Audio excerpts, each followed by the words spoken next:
बिस्मिल्लाहिर्रहमानिर्रहीम, अस्सलाम वालेकुम। आज 13 अक्टूबर है, दिन है इतवार का। फिर से पकड़ धकड़ शुरू है, गिरफ्तारियां शुरू कर दी गई हैं। हुकूमत की तरफ से मुख्तलिफ शहरों में तहरीके इंसाफ के कारकुनों को गिरफ्तार किया जा रहा है, उनके घरों पर छापे मारे जा रहे हैं।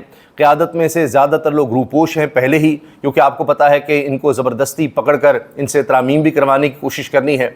लेकिन जिन लोगों को, जिन इदारों को इस्तेमाल किया जा रहा है, पुलिस के जो डिपार्टमेंट्स इस्तेमाल हो रहे हैं, वो भी हैरानकुन है कि जिनका काम है जराइम की रोकथाम, दहशतगर्दी को रोकना, उन सबको झोंक दिया गया है, उन तमाम वसाइल को झोंक दिया गया है तहरीक इंसाफ के खिलाफ कि इनके कारकुनों को उठाओ। कई गिरफ्तार हो चुके हैं, दर्जनों में तादाद बताई जाती है जिनको हिरासत में ले लिया गया है। वजह क्या है? वजह यह है कि जी 15 तारीख को तहरीक इंसाफ ने एहतजाज की कॉल दे रखी है। और शर्त क्या है एहतजाज ख़त्म करने की? एक छोटी सी शर्त है कि इमरान खान से मुलाकात करवा दी जाए, किसी की भी। कोई एक वकील, उनकी एक बहन है, बाकी दोनों बहनें तो इस वक्त गिरफ्तार हैं। एक बहन की मुलाकात करवा दें, एक डॉक्टर की मुलाकात करवा दें। अब हुकूमत के लिए कितना बड़ा मसला है ये। अगर सुबह 7 बजे इमरान खान के लिए जेल के दरवाजे खोलकर आज़म स्वाति की मुलाकात करवाई जा सकती है, जब हुकूमत परेशान थी कि जी मजहबी जमातें भी उस वक्त एहतजाज कर रही थी, 22 अगस्त का एहतजाज मुलतवी करवाना था, तो अब भी क्या मसला है कि जी ओहो 18 से पहले तो हम किसी कैदी से मुलाकात नहीं करवा सकते, पूरा इस्लामाबाद बंद किया हुआ है, इसलिए हम किसी से कुछ नहीं, कोई इधर उधर ना जाए, कुछ ना हो, बहाना है। तो एक मुलाकात करवा दें, एहतजाज जो है वो ख़त्म हो जाएगा, उसको मनसूख कर दिया जाएगा। क्योंकि तहरीक इंसाफ के अंदर भी डिबेट चल रही है कि जी एहतजाज करना है नहीं करना, तो उनके ऊपर प्रेशर है, कारकुनों का प्रेशर है कि जी इमरान खान की खैरियत का पता लगना चाहिए। तो बहरहाल जनाब, अब इसके लिए पकड़ धकड़ जारी है। तहरीक इंसाफ के लिए कोई नई बात नहीं है। गिरफ्तारियाँ, हिरासत में लेना, घरों पर छापे मारने, यही काम इस हुकूमत ने 2.5 साल में किया है और यही वो कर रहे हैं। मईशत के हवाले से बड़ी बुरी खबरें आ रही हैं। $30 अरब हमने अगले साल में वापस करने हैं, कुछ समझ नहीं आ रही किस तरह करने हैं। फिर आटे के बाद घी की कीमतें बढ़ती चली जा रही हैं, चीज़ों की कीमतें और बढ़ रही हैं। ये कहते हैं जी हमने महंगाई की शरह कंट्रोल कर ली है, झूठ बोलते हैं। इदारे कह रहे हैं, आलमी इदारे कह रहे हैं कि महंगाई की शरह जो है डबल डिजिट्स में रहेगी। फिर ये देखें कि इस वक्त ये भी खबरें चल रही हैं कि अभी डीजल भी 10 रुपये महंगा हो सकता है, तो फिर उसके बाद महंगाई और ज़्यादा बढ़ेगी। मगर इनकी तवज्जो कहाँ है? तहरीक इंसाफ के कारकुनों को पकड़ने पर और उनको हिरासत में लेने पर। यही इनका काम रह गया है। हुकूमत जिसके पास ताकत होती है, इदारे होते हैं, उनका काम होता है चीज़ों को सुलझाना। ये कितना बड़ा मसला था, लेकिन उन्हें हर चीज़ को मसला बनाना होता है।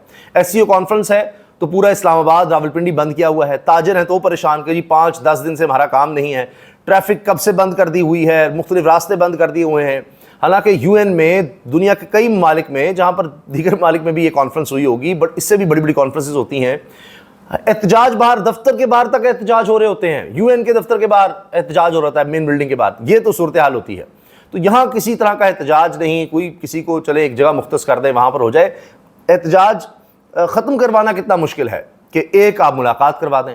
पूरे शहर के शहर बंद कर दिए हुए हैं, कारोबार बंद कर दिए हुए हैं, हर चीज़ बंद कर दी हुई है। इससे क्या इंप्रेशन जाएगा? लोग परेशान हैं और जाहिर है उनका माली नुकसान भी हो रहा है। पहले ही महंगाई है, हर तरह से चीज़ों को बंद किया हुआ है और इनको और कुछ नहीं आता, हर चीज़ बंद कर दो।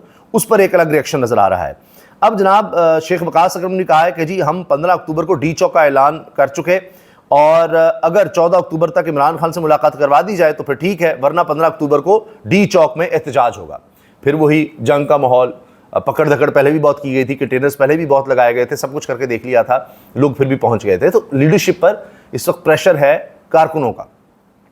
ये असल मसला बना हुआ है तहरीक इंसाफ के लिए। और हुकूमत जो है उसको कुछ और समझ ही नहीं आती, वो कहते हैं बस यही कर दो।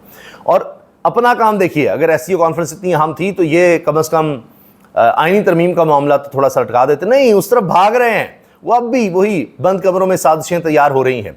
और उसकी वजह क्या है? मंसूर अली शाह को क्यों रोकना है चीफ जस्टिस बनने से, वो हकीकत अब खुल रही है। और ख़ुद इनकी तरफ से अब ज़ाहिर है कि साफ़ियों को जब खबरें पता लग रही हैं तो वो भी आकर बता रहे हैं। तो कुछ अहम बयानात मैं आपके सामने रखूँगा। एक तो देखिए, काजी फैसल साहब के हवाले से सीनियर सहाफ़ी और तज्ज़ियाकार वो क्या कह रहे हैं। अब आप ये देखें कि इस पर अमीर अब्बास ने एक वीलॉग में किसी को इंटरव्यू देते हुए जिक्र किया है कि जी मैं जब मिला काजी फैसल साहब से, और असद तूर भी वहाँ थे, मैंने इतना बुग़्ज़ और इतनी नफ़रत देखी काजी फैसल के अंदर इमरान खान के लिए और उस वक्त इस्टेब्लिशमेंट के लिए भी 4 साल पहले। अब इस्टेब्लिशमेंट से तो मामला और तरह है, लेकिन इमरान खान के लिए बुग़्ज़ और नफ़रत उसी तरह है। तो मैंने कहा ये बंदा चीफ जस्टिस बनेगा तो पता नहीं क्या कर देगा। और असद तूर के बारे में उन्होंने कहा कि जी इसको जानते हो, मैंने कहा जी जानता हूँ। तो कहा कि जी इससे सीखो सहाफ़त। और आज वही असद तूर गिरफ़्तार भी होता है और उसकी सहाफ़त बुरी भी लगती है। और बकौल अगर आप देखें साफ़ियों के, तो वो कहते हैं कि असद तूर तो अभी तक वहीं खड़ा है जहाँ वो पहले था, वो इंसानी हकूक़ कॉन्स्टिट्यूशन इसके लिए है। अब ये अमीर अब्बास ने जो बात कही जरा सुनिएगा। मैंने काजी साहब के लफ्जों से जो नफरत और बुग़्ज़ की बू महसूस की इमरान खान के लिए, उस वक्त, ये आज से 4 साल लगभग पुरानी बात, इतनी नफरत काजी के लहजे से झलक रही थी, एस्टैब्लिशमेंट के खिलाफ भी और इमरान खान के खिलाफ भी। और मुझे हैरत हो रही थी कि ये शख्स अगर कल को चीफ जस्टिस बन जाता है, जिसके अंदर इतना बुग़्ज़ भरा हुआ है इमरान खान ने, ये उस वक्त रियलाइजेशन थी। बिल्कुल, ये देखिए उस वक्त ये नज़र आ रहा था। अच्छा, मैं भी अर्ज़ करूं कि हमने भी ये चीज़ देखी। काजी फ़ैसल साहब जब अदालत में होते थे और उस वक्त चीफ जस्टिस नहीं बने थे, इनसे सीनियर जजेस थे दीगर, तो उस वक्त भी केस कुछ होता था, ये सवाल कुछ और कर लेते थे। और मैंने खुद देखा है जजेस सर पकड़ लेते थे, ऐसे सर की पकड़ करके, ये अदालत भरी अदालत है, लोग देख रहे हैं, रिपोर्टर्स यहाँ मौजूद हैं, ये क्या बातें कर रहे हैं काजी फ़ैसल, क्या मुकदमा है और बात कहाँ की ले गए हैं, किस तरह ले गए कि हत्ता के सुप्रीम कोर्ट के जजेस ने काजी फ़ैसल साहब को मना कर दिया, ऑर्डर कर दिया कि जी ये इमरान खान के हवाले से कोई केस नहीं सुनेंगे, क्योंकि हर केस में कहीं से ये इमरान खान का जिक्र कहीं ले आते हैं, क्या करते थे, इतना बुग़्ज़ था। ये हालात थे। अच्छा, अब ये देखिए कि इमरान खान साहब के बारे में तशवीश क्यों पाई जाती है, क्योंकि हसन अयूब जैसे सहाफ़ी जो आप जानते ही हैं एयर वाइपर हैं, इमरान खान साहब के ख़िलाफ़ भी बात करते हैं, एक दौर में ये टिकट के उम्मीदवार भी थे तहरीक इंसाफ के, अब से शायद 10-12 साल पहले। तो अब इमरान खान साहब से तो वो जितनी ये कहें कि इस वक्त नफ़रत तो नहीं मैं कहूँगा, लेकिन तनकीद कम अज़ कम जितनी ये करते हैं कम ही लोग करेंगे। हसन अयूब को इस वजह से माना जाता है, और फिर ये कहते हैं रावी चैन ही चैन लिख रहा है, हर हालात में ये बात कर देते हैं। वो ख़ुद कह रहे हैं कि इमरान खान से अब, क्योंकि उन्होंने एहतजाज की कॉल दे दी थी, उनसे जो मुशक्क़त था वो वापस ले लिया गया। इमरान खान को अब कपड़े भी अपने खुद धोने पड़ रहे हैं, और ये सिलसिला अब सख्ती का मज़ीद तेज़ होगा। ये देखिए, सुनिए, ये देखिए। उनको अपने जो कपड़े हैं, यानी अपने पजामे और अपनी शर्ट्स वगैरह, वो खुद ही वॉश करनी पड़ रही हैं, और यही अब उनको करना पड़ेगा। जब आप इस किस्म की कॉल्स देंगे तो फिर किसी किस्म की जो नरमी आप समझ रहे थे कि जो आपको डिजर्व करते हैं, वो फिर रियासत भी किसी हद तक आपके साथ उतनी नरमी नहीं बरतेगी। यानी अब वो साफ कह रहे हैं कि जी अब सख्ती इमरान खान के साथ मजीद होगी। मुशक्क़ती भी उनसे वापस ले लिया गया है, या वो मुशक्क़ती बीमार हुआ है उसके बाद उनको और मुशक्क़ती नहीं मिल रहा। हुकूमत इस चीज़ को डिनाई करती है, लेकिन हसन अयूब साहब तो ये बात कह रहे हैं, और कि जी इमरान खान पर मज़ीद सख्तियाँ होंगी, और अभी हो रही हैं, क्योंकि उन्होंने एहतजाज की जब कॉल दी तो फिर ये तो होगा। अब आ जाइए कि ख़तरा क्या है। पहले तो आप सुनिए जावेद चौधरी साहब क्या बता रहे हैं कि जी अगर मंसूर अली शाह साहब चीफ जस्टिस बन जाएंगे तो उसके बाद तो सब केसेस खुल जाएंगे, और ये जो फॉर्म 45-47 है, वो खुद बता रहे हैं कि इसमें ज़ाहिर है कि फ़र्क है, और ये तहरीक इंसाफ जीती हुई है, नून लीग हारी हुई है, तो ये तो सारा कुछ तलपट हो जाएगा। खान साहब की तवक्को है कि जो ही वो जस्टिस मंसूर अली शाह साहब आएंगे तो वो एक जुडिशल कमीशन बना देंगे, और कह रहे जी मंसूर अली शाह साहब एक कमीशन ना बना दें, और फिर उसमें कि इमरान खान समझते हैं कि जो कमीशन बनाएंगे तो फिर उसमें सब चीज़ें खुल जाएंगी। फाइलें उठा के उसके हवाले कर देंगे कि जनाब फॉर्म 45 देखें और फॉर्म 47 देखें, और उसके मुताबिक आप फैसला करें। और फॉर्म 47 और फॉर्म 45 में मसला तो है, और अगर वो खुल जाएगी तो एक जो चल सक रहे हैं फॉर्म 45-47 मसला तो है, वो खुल जाएंगे तो फिर ये तो गए गेम गई सारी की सारी। और पाकिस्तान मुस्लिम लीग नून जो है उनके पास मेरा ख्याल 21-22 सीटें रह जाएंगी। हुकूमत नून लीग के पास सिर्फ 21-22 सीटें रह जाएंगी, और उसके बाद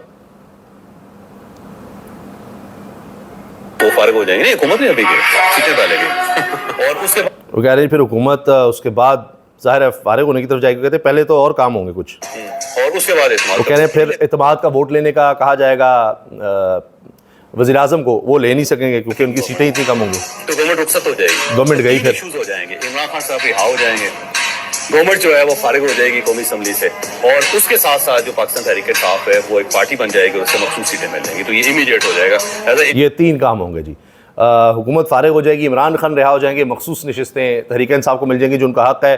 और इसलिए जनाब ये अब सारा कुछ हो रहा है कि किसी भी तरह से मंसूर अली शाह चीफ जस्टिस ना बने, क्योंकि ये हुकूमत के लिए डू और डाई सिचुएशन है और इसलिए हुकूमत हर हद तक जाने को तैयार है, ये कहा जी जावेद चौधरी साहब ने।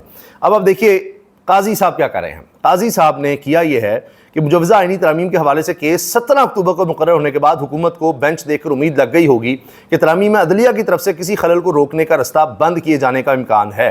यानी अब 17 तारीख को एक दरख्वास्त लग गई है कि जी तरामीम जो हैं ये गैर आईनी आ रही हैं, इनको देखा जाए। तो काजी फाइसा साहब ने खुद अपने पास ही वो लगा ली है दरख्वास्त, ताकि बाकी अदालतों में जो दरख्वास्तें गई हुई हैं वो रुक जाएंगी और आईनी तरमीम का रास्ता अदालत से तो नहीं रुक सकेगा, उनको कोई खलल नहीं पड़ेगा किसी अदालत से। तो काजी साहब आखिरी दिन तक मेक श्योर कर रहे हैं कि आईनी तरामीम किसी तरह से हो जाएं, जबकि सारी दुनिया जानती है कि आईनी तरामीम इसलिए हो रही हैं कि काजी फैसल साहब को एक्सटेंशन या आईनी अदालत में ले जाया जा सके।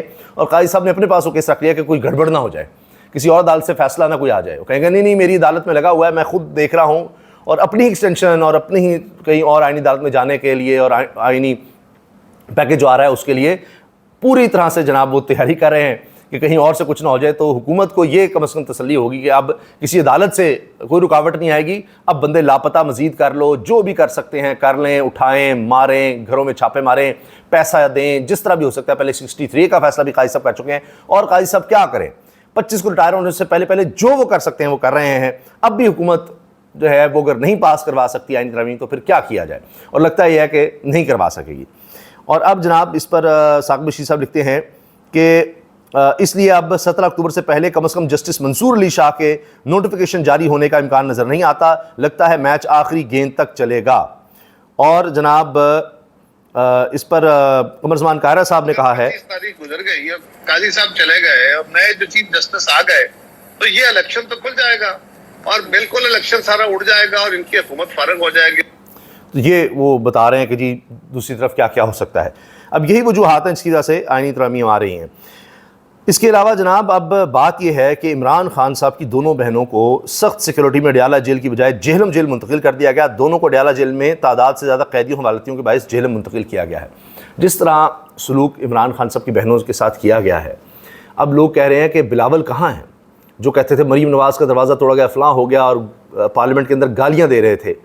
अब इमरान खान साहब की बहनें ख़वातीन नहीं हैं, वो औरतें नहीं हैं, वो तो उम्र में भी बहुत बड़ी हैं मरीम नवाज़ साहिबा से। तो उनके साथ ये जो सलूक हो रहा है कि जी वो सड़क पर खड़ी थी, ये था वो था, तो उनके साथ देखिए क्या सलूक किया जा रहा है। तो अब कहाँ हैं तंजीमें, इंसानी हुकूक और जो लोग उस वक्त बोलते थे या पार्टियाँ उस वक्त कंडेम करती थी। तो ये डबल स्टैंडर्ड्स नज़र आ रहे हैं। आखिर में जनाब एक ख़बर कि हुकूमत की तरफ से हमने कई इस्तीफ़ों का जिक्र किया, आ रहे हैं इस्तीफ़े आते हैं, ये है वो है। तहरीक इंसाफ की तरफ से भी एक इस्तीफ़ा आया है, लेकिन वो भी बड़ा दिलचस्प है। इस्तीफ़ा है शाह फरमान का। ये वज़ीर आला खैबर पख्तूनख्वा के सीनियर मुशीर थे और अभी हाल ही में चंद रोज़ पहले ही शाह फरमान को सीनियर मुशीर बराए सियासी अमूर मुकर्रर किया था वज़ीर आला खैबर पख्तूनख्वा अली मीर गंडापुर ने। अब इन्होंने शाह फरमान ने इस्तीफ़ा दे दिया और कहते जी मैं अली मीर गंडापुर का मशकूर हूँ, लेकिन बात यह है कि मुझे इमरान खान ने एहतसाब कमेटी का मेंबर बनाया हुआ है। बानी PTI ने एहतसाब कमेटी बनाई है जिसने नज़र रखनी है क्योंकि करप्शन तो नहीं हो रही खैबर पख्तूनख्वा गवर्नमेंट में, इन सब चीज़ों को देखना है। तो मैं गवर्नमेंट का अगर हिस्सा हूँगा तो गवर्नमेंट में अगर कोई चीज़ देखनी है तो मैं कैसे देख सकूंगा जब मैं उस कमेटी का भी हूँ, मैं तो खुद गवर्नमेंट में हूँ। तो गवर्नमेंट का हिस्सा होता है मैं एहतसाब कमेटी का मेंबर, ये दोनों काम इकट्ठे नहीं चल सकते। तो लिहाजा मैं सिर्फ एहतसाब कमेटी के मेंबर के तौर पर काम करूँगा और हुकूमत पर नज़र रखूँगा कहीं कोई डिपार्टमेंट करप्शन तो नहीं कर रहा, बजाय इसके कि मैं हुकूमत को खुद ज्वाइन कर लूँ। मैंने तो हुकूमत की कारकर्दगी देखनी है, तो हुकूमत में हूँगा तो मैं तो खुद उसका हिस्सा हूँगा। तो इस पर जनाब शाह फरमान ने इस्तीफ़ा दिया है। दूसरी तरफ अब तहरीक इंसाफ के लिए भी एक इम्तिहान है और वो पश्तून तहफ़्फ़ुज़ मूवमेंट जिसको वफाकी हुकूमत ने कलअदम करार दे दिया, उसके जरगे में तहरीक इंसाफ के लोग शिरकत कर रहे हैं। तो अब कहने जी उनका भी क्या ब्लॉक होगा, शनाख्ती कार्ड और सब कुछ, क्योंकि तहरीक इंसाफ हो, JUI हो, बतौर जमात ये पूरी तरह से पश्तून तहफ़्फ़ुज़ मूवमेंट या उसके जरगे को सपोर्ट करते हुए नज़र आ रहे हैं। और आगे भी ऐसे लगता है कि ये सब यानी पश्तून तहफ़्फ़ुज़ मूवमेंट की जो ये कहें कि सोच इस लिहाज से है कि जी वो बड़ा वहाँ नुकसान हुआ है, उसका अजाला किया जाए और दीगर चीज़ें, कुछ जो उनकी बातें हैं जहाँ पर ये सब जमातें एक पेज पर नज़र आती हैं, तो वहाँ इकट्ठे चल रहे हैं। अब तहरीक इंसाफ के अंदर इस वक्त ये भी बात चल रही है कि जी किस हद तक हमें पश्तून तहफ़्फ़ुज़ मूवमेंट के साथ जाना है, कलअदम जमात है, क्या करना है। लेकिन एक बात वाज़ेह है कि पूरी की पूरी तहरीक इंसाफ इस मामले को सुलझाने की तरफ है और वो किसी भी तरह से पश्तून तहफ़्फ़ुज़ मूवमेंट को कलअदम करार देने के हक़ में नहीं है। तो ये भी एक आगे चल के क्लैश बन सकता है वफाकी हुकूमत के साथ, अगरचे वफाकी हुकूमत ही इस वक्त खैबर पख्तूनख्वा हुकूमत से अली गंडापुर से रिक्वेस्ट करी है कि जी अब इस मामले को सुलझाएँ। और मुझे लगता है कि आने वाले दिनों में शायद ये कलअदम वाला स्टेटस शायद PTM का ख़त्म करना होगा और मामलात को फिर मुज़ाकरात से और बातचीत से हल करना पड़ेगा। इजाज़त दीजिए, अल्लाह हाफ़िज़।